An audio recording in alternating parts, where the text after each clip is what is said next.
नमस्कार, स्वागत है आपका कॉर्पोरेट कनेक्शन में। मैं हूं आपके साथ सौमित्र बुद्धकर। इस शो में हम देश की दिग्गज कंपनियों के मैनेजमेंट से खास बातचीत करते हैं ताकि निवेश से पहले कंपनी की हर जानकारी आपके पास हो। वित्तीय स्थिति से लेकर कंपनी की योजनाओं तक, ऑर्डर बुक से लेकर कर्ज तक, नए प्रोडक्ट लॉन्च से लेकर कारोबार की चुनौतियों तक, हर वो बारीक बातें जिसका असर उस कंपनी के निवेशकों पर पड़ता है, तमाम पहलुओं पर हम चर्चा करते हैं कॉर्पोरेट कनेक्शन में। लेकिन इससे पहले कि आज के मेहमान को हम शो में शामिल करें, एक नज़र डाल लेते हैं बाजार पर, जहां हमने देखा कि ऊपरी स्तरों से कुछ दबाव दिखाई दिया। बाजार खुले तो एक गैप अप के साथ थे, लेकिन उसके बाद हमने हल्की गिरावट आते हुए देखी। फिलहाल एकदम फ्लैट दिखाई देगा 18,122 के आसपास निफ्टी, और सेंसेक्स में करीब 80 पॉइंट की बढ़त दिखाई देगी। कौन कौन से वो स्टॉक्स हैं जो निफ्टी पर दबाव बना रहे हैं, तो फोकस होगा आज मेटल्स पर। हिंडाल्को और टाटा स्टील दो बड़े लूजर्स हैं आज निफ्टी के, जहां पर करीब करीब 2% की गिरावट आपको दिखाई दे रही है। कोल इंडिया टॉप लूजर यहां पर निफ्टी का दिखाई देगा। कुछ ऑटो कंपनियों पर भी दबाव है, महिंद्रा एंड महिंद्रा, बजाज ऑटो, इन सब पर हमने कुछ दबाव आते हुए देखा।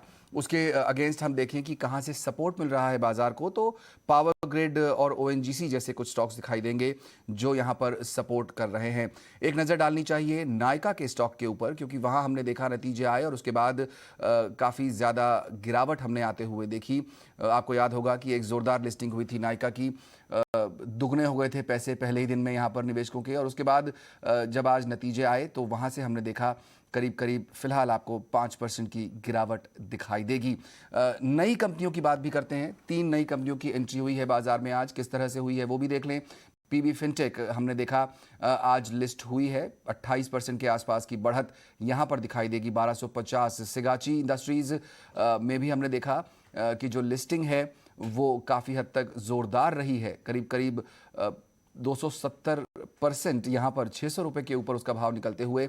और एसजेएस एंटरप्राइज यहाँ पर एक लिस्टिंग जो हमने देखी है वो थोड़ी सी म्यूटेड रही है, फ्लैटिश दिखाई देगा, करीब 1% नीचे वो स्टॉक आपको।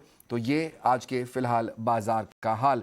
चलिए फोकस करेंगे आज कॉर्पोरेट कनेक्शन में मैक्स हेल्थ केयर की पर, जहां पर मैनेजमेंट से होगी हमारी खास चर्चा, और हमारे साथ जुड़ेंगे कंपनी के चेयरमैन और मैनेजिंग डायरेक्टर डॉक्टर अभय सोई। साथ ही निवेशकों को शेयर पर फंडामेंटल राय देने के लिए मार्केट एक्सपर्ट भी होंगे हमारे साथ। लेकिन मैनेजमेंट से बात करने का सिलसिला शुरू करें इससे पहले आपको बता दें कंपनी के बारे में एक बैकग्राउंड। मैक्स हेल्थ केयर जो है वो देश की बड़ी हेल्थ केयर संस्थानों में से एक है। 17 हेल्थ केयर फैसिलिटीज़ हैं यहाँ पर, 3,400 से ज़्यादा बेड्स हैं कंपनी के पास, और 20 से ज़्यादा शहरों में कारोबार करती है ये कंपनी। मेट्रो शहरों में 85% की बेड की क्षमता है, तो एक बड़ी हेल्थ केयर प्रोवाइडिंग कंपनी हमारे देश की। डॉक्टर सोई, स्वागत करते हैं आपका ईटी नाउ स्वदेश पर, और धन्यवाद देंगे सबसे पहले आपको और आपकी टीम को, क्योंकि हमने कोविड का समय देखा और काफ़ी सारी मुश्किलें उस समय, जाहिर तौर पर आप हॉस्पिटल बिजनेस में हैं तो आपने और आपकी टीम ने देखी होगी। शुरुआत में पहला सवाल वही मैं लेना चाहूँगा, किस तरह का प्रेशर आपको दिखाई दिया और आपकी टीम ने इस सिचुएशन को कैसे हैंडल किया है? ये तो बहुत ही कठिन समय निकला है सबके लिए, सारी हॉस्पिटल सेक्टर के लिए, और पर्टिकुलरली मैक्स हेल्थ केयर के लिए भी, क्योंकि जो एकदम ग्राउंड जीरो रहा है, आप जानते हैं कोविड का दिल्ली एनसीआर था सेकेंड वेव में, और बड़ी कठिन परिस्थिति थी, ऑक्सीजन की कमी, सप्लाई चेन डिसरप्शंस भी थे। जहाँ तक पहली वेव का सवाल था, वहाँ पे बहुत ज़्यादा अनसर्टेनिटी थी, क्योंकि शुरू में तो ना प्रोटेक्शन इक्विपमेंट था, ना क्लिनिकल प्रोटोकॉल थे, और बड़ा जल्दी हमको सारी दुनिया से, सारे विश्व से सीखना पड़ा कि इसको, इस दुविधा से कैसे जुझा जाए। और लेकिन उसमें हम कामयाब रहे फर्स्ट वेव में। और सेकंड वेव में हमने ये देखा कि बहुत जो नंबर थे बहुत ज्यादा बढ़ गए, एक इकट्ठे ही सारी, चाहे सेंट्रल गवर्नमेंट है, स्टेट गवर्नमेंट, हॉस्पिटल्स, सबने बहुत कोशिश करी उस टाइम पे, लेकिन और मिक्स्ड सक्सेस भी रहा, लेकिन बड़ा कठिन पीरियड से गुजरे उस टाइम पे। लेकिन चाहे हेल्थ केयर वर्कर्स हैं, हमारे 25,000 हेल्थ केयर वर्कर्स हैं, जिसके से 18,000 तो दिल्ली में हैं सिर्फ, और ये सब यंग बच्चे हैं, नर्सेज, मेडिकल टेक्नीशियंस, डॉक्टर्स, ये सब फ्रंट लाइन थे। फ्रंट लाइन भी क्या, फाइनल लाइन भी यही लोग थे, और इन बड़े अच्छी तरह संभाला। आप जानते हैं कि विश्व के किसी भी हॉस्पिटल के बराबर मैक्स हेल्थ केयर की जो मोर्टेलिटी रेट थी वो सबसे कम थी, और यही रिफ्लेक्शन है कि कितनी अच्छी तरह संभाला ये पीरियड। बिल्कुल, और इसीलिए ईटी नाउ स्वदेश सलाम कर रहा है देश के सभी हेल्थ केयर वर्कर्स को भी। आप लोगों को एक अंदाज़ा लगा होगा डॉक्टर सोई, अब जो चर्चा चल रही है कि शायद तीसरी लहर फिर से आ सकती है, कितनी बड़ी चिंता मानना चाहिए उसे? देखिए, ये पहली वेव के बाद भी जब यूरोप में और बाकी जगह ये वेव हुई, इंडिया में काफी डिलेड आई थी, आप 2 महीने बाद, और यही सोच विचार था उस टाइम भी कि दुनिया भर में हो रहा है लेकिन इंडिया में नहीं, शायद हमारे डेमोग्राफिक्स हैं या हमारा जो बायोकेमिस्ट्री यहाँ पे अलग है, जीन जेनेटिक्स अलग है, लेकिन ऐसा कुछ नहीं हुआ। फर्स्ट वेव काफी तादाद से हमको हिट करी। उसके बाद सेकेंड वेव में भी अगर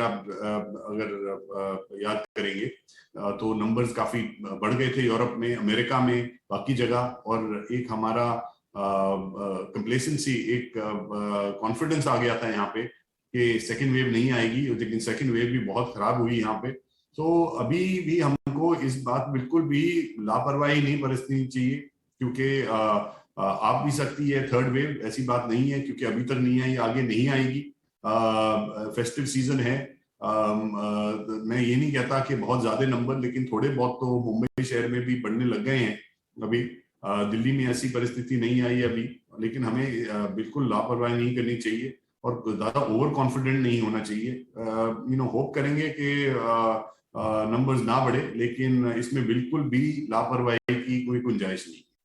बिल्कुल, लापरवाही की कोई गुंजाइश नहीं है, और ज़ाहिर तौर पर हमारा भी as a channel, as a team यही संदेश रहता है हमारे दर्शकों को कि हम ये बताएं कि इस अभी ध्यान रखना ज़रूरी है, सोशल डिस्टेंसिंग मेंटेन करें, जब आप बाहर जाएं तो मास्क पहनें और अपने हाथ लगातार साफ रखें, तो कोविड से निपटने के वही एक तरीके हैं। चलिए डॉक्टर सोई, बात करेंगे आपके रिजल्ट्स की। हमने देखा कि आय जो है वो करीब 52% बढ़ी है पिछली तिमाही में, मुनाफा 475% बढ़ा है। तो कौन कौन से फैक्टर्स रहे इस ग्रोथ के पीछे? तो सबसे पहले तो हमारा जो पूरा नेटवर्क का रेवेन्यू है वो कुछ 42% बढ़ा है, और जो हमारा एबिटा है वो 135% बढ़ा है। अगर मैं ईयर ऑन ईयर बेसिस पे देखता हूं, और इसमें क्वार्टर ऑन क्वार्टर बेसिस पे भी रेवेन्यू पे 8% और एबिटा पे 12% की वृद्धि हुई है। लेकिन क्योंकि हमारा जो एबिटा है नेटवर्क का विदाउट वैक्सीनेशन, क्योंकि अगर पिछले क्वार्टर आप देखें क्वार्टर 1 के कंपैरिजन में, तो पिछले क्वार्टर हमारा कुछ 136 करोड़ था वैक्सीनेशन का रेवेन्यू, और इस क्वार्टर वो सिर्फ 91 करोड़ रहा है। लेकिन इसके बावजूद भी ऑपरेटिंग जो रेवेन्यू है, ऑपरेटिंग प्रॉफिट है, दोनों बढ़े हैं। और ये इसलिए क्योंकि जो कोविड था पिछले क्वार्टर के बराबर हमारा सिर्फ 1% रहा है ऑफ टोटल, 2% से कम रहा है ऑफ टोटल रेवेन्यू। पिछले क्वार्टर ये 36% था। लेकिन कोविड क्योंकि हाई ऑक्यूपेंसी लाता है, लेकिन उसके साथ में प्राइसिंग भी कैप रहती है उसकी, तो उसका जो रेवेन्यू पर बेड है और प्रॉफिटेबिलिटी हमारे लिए नॉर्मल बिजनेस के कंपैरिजन में हिसाब से कम था। लेकिन इस क्वार्टर में जो नॉर्मलाइज बिजनेस है, जितनी भी इलेक्टिव सर्जरीज हैं सभी वापस आई हैं, और जो कोविड का जो कैप रेवेन्यू का बिजनेस था, ऑक्यूपेंसी थी, वो बहुत कम हुई है, 1% रही है सिर्फ। तो उसका फायदा हुआ है, उसके लिए हमारी वृद्धि हुई है काफी, पिछले साल के बराबर भी और पिछले क्वार्टर के बराबर भी एबिटा में, ऑपरेटिंग एबिटा में। लेकिन ये इसके बावजूद है कि जो इंटरनेशनल बिजनेस है वो सिर्फ 1/3 1/3 ही वापस आया है compared to pre COVID levels. लेकिन हम देख रहे हैं इस क्वार्टर में वो बिजनेस वापस आ रहा है, बढ़ रहा है फिर से वापस। सो हमें इस बात का कॉन्फिडेंस रहता है कि आगे वाले क्वार्टर्स में बिजनेस परफॉर्मेंस बेटर ही होगी। बिल्कुल डॉक्टर सोई, इसी सिलसिले में मैं आपसे अगला सवाल पूछना चाह रहा था। जैसा आपने भी कहा कि जो नॉन कोविड बिजनेस है वो वापस आ रहा है, इंटरनेशनल बिजनेस भी बढ़ रहा है अब धीरे धीरे, तो जो नॉन कोविड रेवेन्यू आपका रहा है उसका आउटलुक कैसा होगा? आगे क्या उम्मीद कर सकते हैं अब मैक्स हेल्थ केयर से? देखिए, इंटरनेशनल बिजनेस भी वापस, जिस तरह मैंने कहा, पूरा वापस आना है। जो हाई रेवेन्यू और हाई आरपॉप बिजनेस है उसका भी फायदा होना चाहिए हमको आने वाले क्वार्टर्स में। पहले भी आपने देखा होगा हेल्थ केयर बिजनेस में जो सेकेंड हाफ रहता है, second half of the year वो बेटर रहता है पहले हाफ के हिसाब से। तो हम ये भी यही एक्सपेक्ट कर रहे हैं इस साल भी। तो जो करंट बिजनेस है वो सस्टेनेबल है। नॉर्मल सर्कमस्टेंसेस में जो सेकेंड हाफ है वो बेटर होना चाहिए जो लगता है अभी। लेकिन कोविड का कोई कुछ नहीं कह सकता, अगर वो वापस आया किस शेप और किस लिहाज से वापस आएगा वो एक चीज है जो देखनी पड़ेगी। तो अभी तो हम काफी कॉन्फिडेंट हैं अपने second half of the year, third quarter fourth quarter दोनों के हिसाब से। इस टाइम पे जो अनसर्टेनिटीज हैं कोविड नॉन कोविड लेके, उसके वजह से थोड़ा डिफिकल्ट रहता है रेवेन्यू और एबिटा प्रोजेक्शन करना। लेकिन हम आज के हिसाब से कॉन्फिडेंट हैं कि वो बेटर ही रहेगा। डॉक्टर सोई, खबरें ये भी थी कि आप लोगों ने कुछ नई ज़मीन एक्वायर की है, तो आप बता सकते हैं हमारे दर्शकों को कि एक्सपेंशन प्लान्स किस तरह के हैं आपके? हमारे 2 हॉस्पिटल हैं आज की डेट में। जो हमारा फ्लैगशिप है मैक्स साकेत में, वहाँ 2 हमारे हॉस्पिटल्स हैं। उसके बीच में एक विक्रांत फाउंडेशन का लैंड था जिनका हमने टाई अप किया है अभी हॉस्पिटल लगाने के लिए वहाँ पे। तो वो एक है। इससे हम साउथ ईस्ट एशिया का सबसे बड़ा प्राइवेट कॉम्प्लेक्स बन सकता है। आज की डेट में 750 बेड हमारे पास हैं और इसको ऐड करने के बाद अगर हम पोटेंशियल 2300 बेड का है, 750 बेड को एक्सपैंड करके 2300 बेड मैक्स साकेत। और ये बिल्कुल अपना दिल्ली के बीच में, आप जानते हैं साउथ दिल्ली के बीच में जमीन है। तो 2300 बेड का ये तो साउथ ईस्ट एशिया का सबसे बड़ा इंटीग्रेटेड मेडिकल कॉम्प्लेक्स रहेगा। यहाँ पे 230 बेड फ्री सर्विस के लिए होंगे और कम से कम 8000 लोग डायरेक्ट एम्प्लॉयमेंट होगी उनकी यहाँ पे। एंड सारे के सारे टीचिंग हॉस्पिटल्स एंड कॉलेजेस हैं। इसके अलावा हमने 2 ऑप्शन में जमीनें गुड़गांव में, एक गोल्फ कोर्स रोड पे जो एकदम गुड़गांव का एपिसेंटर है, वहां पे 6 एकड़ जमीन मिली है हमको ऑक्शन में। और वहां से गोल्फ कोर्स रोड से 500 मीटर दूर सेक्टर 56 पे 5 एकड़ और जमीन। तो इन दोनों के बीच में हम 1100 बेड और लगा सकते हैं। आज की डेट में हमारा एक छोटा हॉस्पिटल है गुड़गांव में, गुरुग्राम में, जो हमारे पूरे नेटवर्क में सबसे हाईएस्ट प्रॉफिटेबिलिटी अर्न करता है। तो वहां पे हमारी डिमांड बहुत ज्यादा है गुरुग्राम के एरिया में। तो वहां पे 2 मैक्स हॉस्पिटल आने का ये मतलब है कि मेट्रोज में जो एनसीआर रीजन है यहाँ पे हमारी और बढ़ेगी। हमारी ऑलरेडी जो 7 हॉस्पिटल हैं उसमें और भी वृद्धि होगी। और जैसे मैंने कहा था 18,000 वर्कर्स हमारे 25,000 में से दिल्ली एनसीआर में ही रहते हैं। 4,500 सीनियर क्लिनिशियंस हैं जो हमारे लिए काम करते हैं एक्सक्लूसिव बेसिस पे, उनमें से 3,500 दिल्ली एनसीआर में रहते हैं। तो ये हमारे लिए काफी पॉजिटिव है कि हमने इस क्वार्टर में 3 हॉस्पिटल्स, वो भी मेट्रो बेस्ड, टाई अप किए हैं अपने नेटवर्क के। बिल्कुल, तो योजनाएं काफ़ी अच्छी दिखाई दे रही हैं मैक्स हेल्थ केयर की। डॉक्टर सोई, यहाँ समझना ये भी ज़रूरी है कि जो एक्सपेंशन प्लान्स हैं आपको, इनको फंड कैसे करेंगे? आपकी डेट सिचुएशन क्या है, पोजीशन क्या है कंपनी की, और एक्सपेंशन के लिए क्या ऐसा संभव है कि आपको लोन लेने की ज़रूरत पड़े?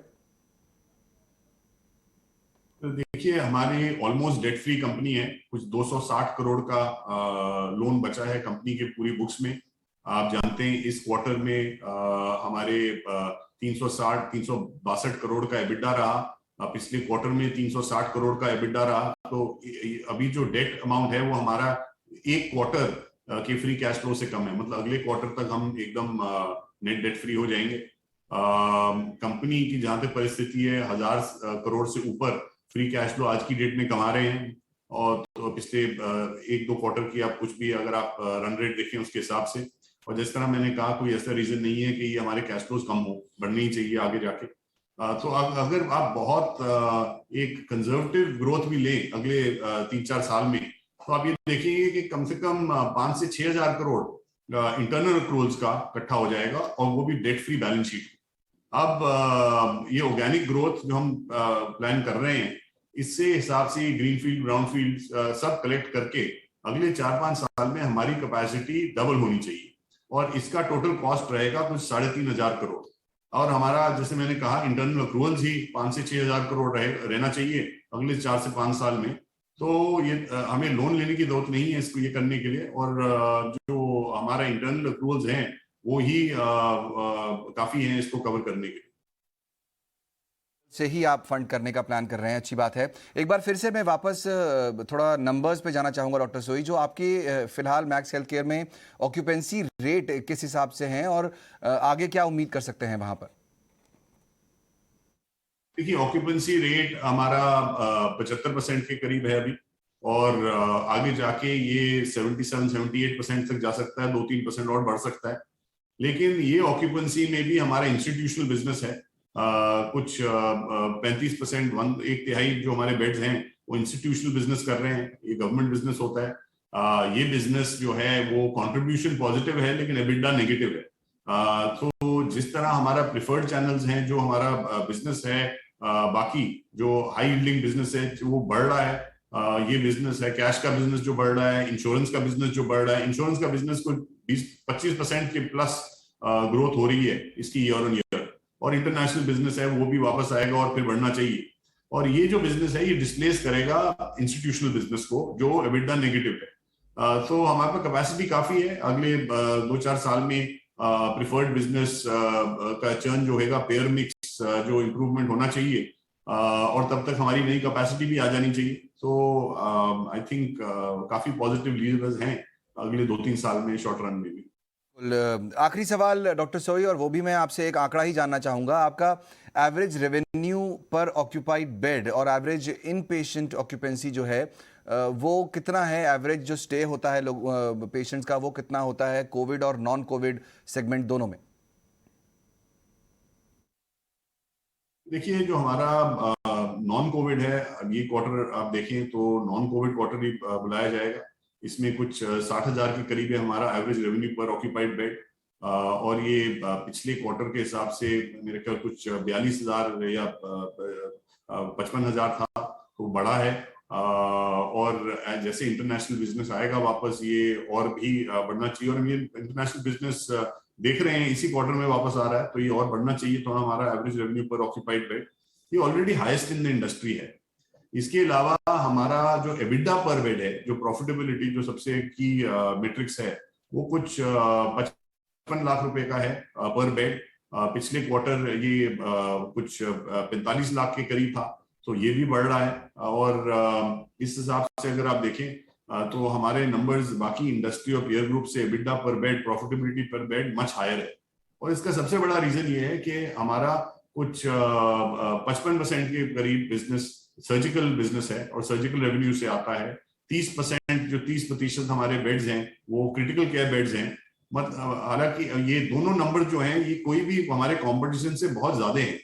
मतलब हमारा बहुत ज्यादा कंपोनेंट आता है सर्जिकल बिजनेस से, और हमारे जो number of critical care beds हैं वो भी जो ऑक्यूपाइड रहते हैं वो बहुत ज्यादा रहते हैं। हम हायर एंड ऑफ सर्जरीज करते हैं ज्यादा, ट्रांसप्लांट्स, ऑन्कोलॉजी सर्जरीज और एंड सो फोर्थ। सो इसके हिसाब से हमारा बिजनेस में जो रेजिलियंस है, जो स्ट्रेंथ है वो ज्यादा है हो जाती है। तो हम यही देख रहे हैं कि हम और हायर एंड सर्जरीज करेंगे, ऑर्गन ट्रांसप्लांट्स और ये सब। इसके हिसाब से जब भी हमारी अर्निंग कैपेसिटी पर बेड ज्यादा रहती है।